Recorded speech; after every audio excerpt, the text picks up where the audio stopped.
For 8 long weeks, IAM Local Lodge 818 members have been walking the picket line at Tecnocap in West Virginia. There once was a time when employers in this country actually cared about their workers. Now it's just how much more can I get out of them? They gave us one proposal only, and it was to remove 1/3 of our bargaining unit and to have us attempt to have us to pay for 50% of our health care. With the company unwilling to bargain in good faith, IAM members had no choice but to strike and file unfair labor practice charges against the company.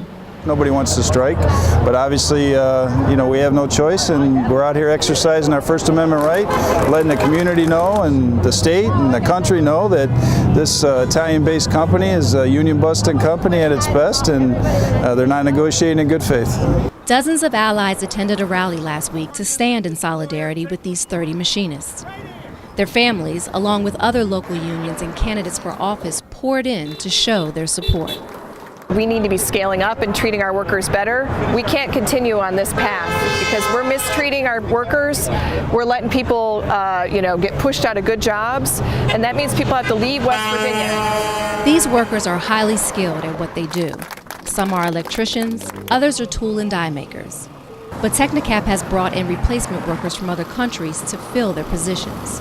What's going on is a complete disgrace, and we shouldn't allow it. And our politicians shouldn't allow people to come in here on temporary visas and do work that's struck. Just shouldn't be legal, and we shouldn't allow it. Choosing to go out on strike is one of the most difficult and yet most courageous choices a union member will make. Harlan has 22 years with the company. He started when he was just 19 years old. He has seen the sacrifices made from his fellow brothers and their families. It's very life-changing when you go from being paid every 2 weeks to no pay at all.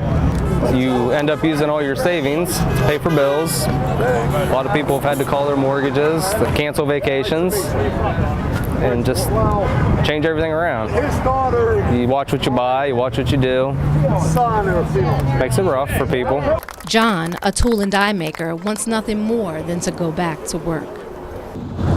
They won't let us back in, won't give us a good contract. He's often joined by his wife and 2 daughters on the strike line, and knows the choices he makes today are for something much bigger.